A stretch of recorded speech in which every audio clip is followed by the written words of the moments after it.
You see it all the time online. These quick cut videos, these 30-second DIY hacks, everyone's rushing to get the project done, get the content out. It's a race. But back here, in the real world, in the shop, physics doesn't care about your deadline. When you have a 10 or 12-inch blade spinning at 4,000 RPM, that's a lot of energy, a lot of force. You have to respect that. Rushing a cut, not thinking it through, that's how you get into trouble.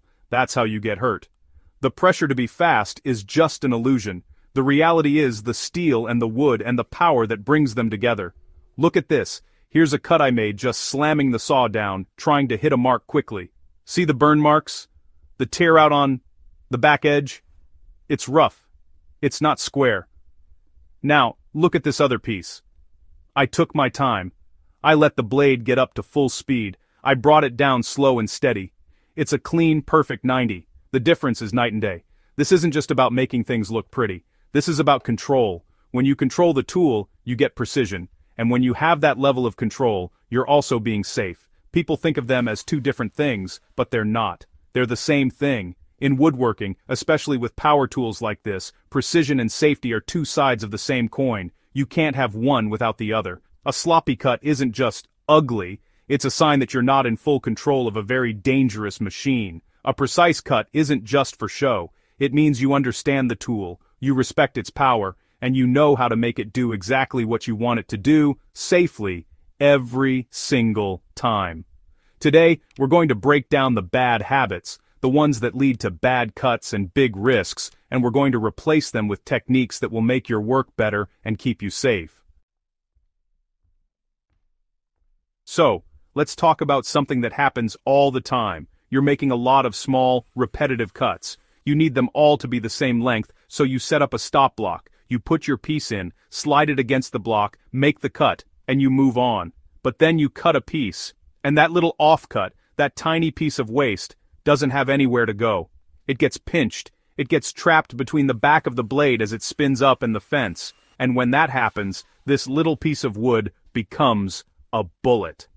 It's a projectile. I've seen these things shoot across the shop faster than you can blink. I've seen them embed themselves in drywall. It's no joke. The physics here are simple, but they're unforgiving. The teeth on the back of the blade are moving upwards, away from the table. When they catch that trapped piece, they launch it. They throw it straight at you, or up, or out into the shop. It's unpredictable, and it's incredibly dangerous. You're standing right there in the line of fire. People get hit in the chest, in the face. This is how you lose an eye, even with safety glasses on if it hits just right. It's a classic mistake, and it comes from trying to be efficient without thinking through the mechanics of the tool itself. The saw doesn't care that you're in a hurry. So how do you stop this? You never, ever use a solid stop block right up against the fence for these kinds of cuts. You need to give that off-cut an escape route. The solution is simple: a spacer. You take your stop block, and then you clamp a small secondary piece of wood to it. A little scrap of plywood, anything. This creates a gap. The end of your workpiece registers against the stop block, but the off-cut now has space to fall away freely after the cut. It's not trapped, it's not going to get pinched and launched. It's a tiny change in your setup, but it completely eliminates the danger. It's not just about the machine either. It's about you, your body. When you're making these repetitive cuts, you get into a rhythm. You get comfortable. Your mind starts to wander. That's when you get lazy with your posture. You start leaning over the saw, putting your body in a bad position. If that kickback happens, and you're leaning in, you're making yourself a bigger target. You have less time to react. You have to be mindful of where you are in relation to the tool. Stand to the side of the blade path. Keep your body balanced. Don't hunch over the machine. This is a perfect example of how a small detail in setup directly connects to your personal safety. It's about building good habits. Every time you set up for a cut, you should be thinking, where is the waste going? What happens to the off-cut? If you don't have a clear answer for that, you need to stop and rethink your process. That little piece of scrap wood seems insignificant, but on a miter saw, there's no such thing as an insignificant detail. Everything matters. Everything has the potential to go wrong if you don't respect the machine and the process.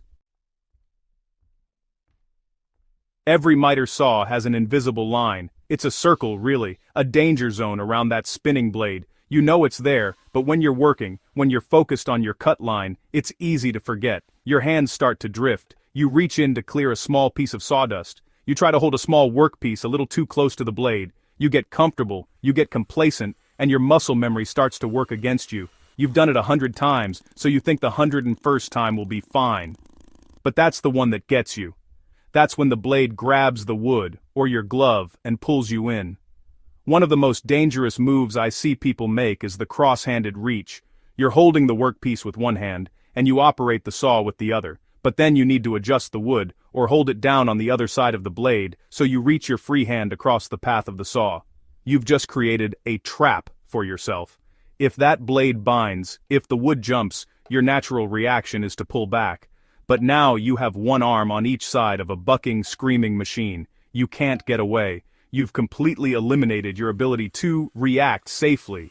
Your escape route is gone. Your hand should never, ever cross the line of the blade. It's a simple rule. If you're cutting on the right side, your left hand holds the work, your right hand runs the saw. If you're cutting on the left side, your right hand holds the work, your left hand runs the saw. And you always keep them on their respective sides. If a piece is too small to hold safely, you don't hold it. You use a clamp. You use a hold down. You find another way. You sacrifice the wood, not your fingers. Your hands are your livelihood. They're your most important tools. You have to protect them. This isn't just about safety, though. These bad habits, these lazy movements, they ruin your work.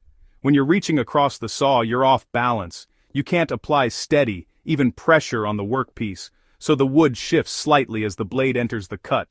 It's almost imperceptible, but it's enough to knock your cut out of square. You get a little bit of a bevel.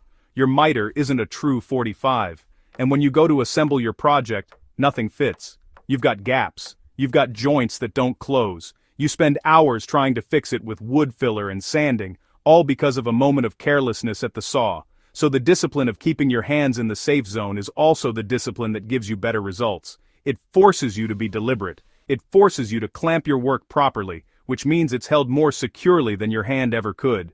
It keeps your body in a stable, balanced position, so you can bring the saw down through the cut smoothly and consistently. It all works together. Safe practice is precise practice. The muscle memory you need to build is one of deliberate, careful movement. Treat that invisible red line around the blade as a solid wall. Nothing crosses it. Let's get into the details here. This is where the real fine-tuning happens. Every time this blade passes through a piece of wood, it removes material. It turns it into sawdust. That path of removed material is called the kerf. On a standard 10 or 12-inch blade, that kerf is about 1/8 of an inch wide. Now, 1/8 of an inch might not sound like a lot, but in woodworking, it's a huge deal. If you ignore it, if you just line up your pencil mark with the side of the blade and make your cut, you're going to be off. Every single time. You'll either be 1/8 of an inch too short, or your mark will be gone completely. This becomes a massive problem when you're doing anything complex. Imagine you're building a picture frame or maybe a cabinet face frame. You have 4, 8, maybe 12 pieces that all have to fit together perfectly. If each cut is off by just a little bit because you ignored the kerf, that error multiplies. It compounds. Your first piece is a little short. Your second piece is a little short. By the time you get to the final assembly, nothing lines up. Your 24-inch box is now 23.5 inches. The gaps are enormous. The whole project is ruined, and it all goes back to not accounting for that 1/8 of an inch of steel, so you have to know always which side of your line to cut on. You have to preserve the line. You keep your workpiece, and the waste falls away. This is where those cheap laser guides can really lead you astray. They project a line, but is it the left side of the kerf? The right side? The center? They get knocked out of alignment easily. You can't trust them for precision work. The only thing you can trust is the blade itself. You bring the blade down, with the power off, and you physically look at the teeth. You align the edge of the teeth with the waist side of your line. That's the only way to be certain. A better way, the way I do it, is to sneak up on the cut. I make my mark, and then I make a first cut that's intentionally a little bit long. I leave the line. Then I can nudge the piece over, just a hair, and take another whisper-thin shaving. I keep doing that. taking smaller and smaller bites until I shave the pencil line perfectly in half. This gives you absolute control. You're not trying to nail it in one shot. You're carefully, methodically removing material until you hit your exact dimension. It takes a few seconds longer, but it guarantees a perfect fit, and this precision isn't a one-time thing. You have to maintain the tool to maintain the results. Is your fence square to the blade? Is your bevel gauge set to a true 90 degrees? These things can drift over time with vibration and use. You have to check them. You have to calibrate your machine. A sharp blade is also critical. A dull blade won't cut cleanly. It will tear the wood fibers instead of shearing them. It will burn the wood. It will put more strain on the motor, and it's more likely to grab and kick back. Mastering the kerf is about more than just the cut. It's about a whole system of precision and maintenance. So let's bring it all together. How do you make sure your saw is an instrument of precision and not a source of frustration? It starts with a simple 3-minute check. Get a good, reliable combination square. Unplug the saw. Bring the blade all the way down and check it against the fence. Is it a perfect 90? No gaps? Then, swing the saw to its 45-degree miter stop and check that. Do the same for the bevel. These are the foundational settings of the entire machine. If they're not perfect, none of your adjustments will matter, and none of your cuts will be true. Making this quick check a habit, maybe at the start of every week, is the first step. Next, think about your blade. The blade is what does the work. A 40-tooth blade is great for rough framing, it cuts fast. But for fine woodworking, for clean miters, you want a higher tooth count. An 80-tooth, even a 100-tooth blade. More teeth mean a smaller bite for each tooth, which gives you a smoother finish with less tear out.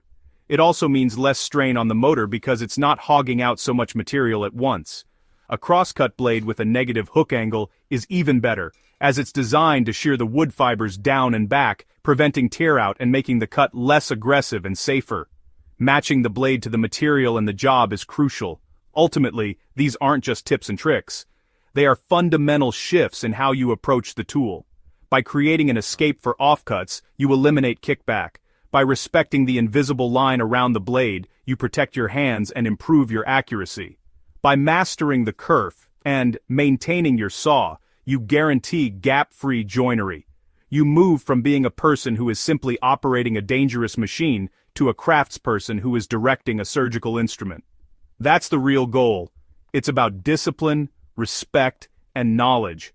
That's what separates good work from great work, and what keeps you safe in the shop for a lifetime.